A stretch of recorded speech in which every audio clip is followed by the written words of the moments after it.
మాజీ మంత్రి ముద్రగడ పద్మనాభం ఈ నెల 14న వైసీపీలో చేరనున్నారు. ముద్రగడతో పాటు ఆయన కుమారుడు గిరిబాబు కూడా సీఎం జగన్ సమక్షంలో వైసీపీ కండువా కప్పుకోనున్నారు. ఇటీవల కిర్లంపూడిలోని ముద్రగడ నివాసంలో ఆయనతో వైసీపీ సీనియర్ నేతలు భేటీ అయ్యారు.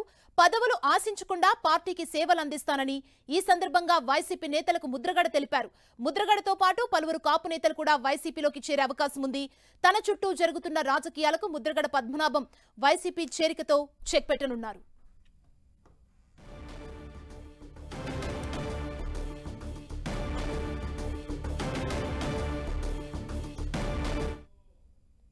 విజయరెడ్డి గారి ద్వారాను, కాకినాడ ఎమ్మెల్యే చంద్రశేఖర్ గారి ద్వారాను, గీత గారి ద్వారా, కన్నబాబు గారి ద్వారా వచ్చిందండి.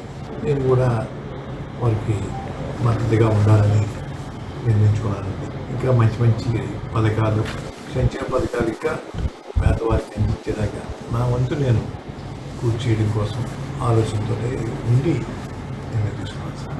నేను ఎటువంటి కండిషన్ పెట్టలేదు సార్.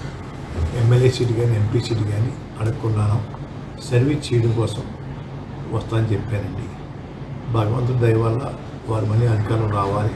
వచ్చిన తర్వాత వారు ఏదైనా ఇస్తే తీసుకోవడానికి సుముఖంగా ఉన్నాను తప్ప ఇప్పుడు మాత్రం ఎటువంటి సీటు నాకు కానీ నా కుమారుడు కానీ అడిగే ఉద్దేశం పెట్టుకోలేదండి.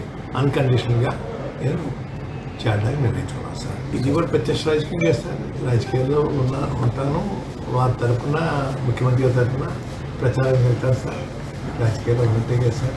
నేను చెప్పాను సార్ వారికి, అయ్యా నేను సేవ చేస్తానండి, మీరు అధికారం రావడం కోసం నా వంతు నేను కృషి చేస్తాను. ఎటువంటి పదవి కాంక్ష నాకు కానీ నా కుటుంబం లేదు. తర్వాత అధికారం వచ్చినంత మీకు ఇవ్వాలంటే ఇద్దరు కానీ అధికారం వచ్చినా కూడా నేను అడగనండి. మీ అంతా మీరు ఇవ్వాలంటే ఇవ్వండి.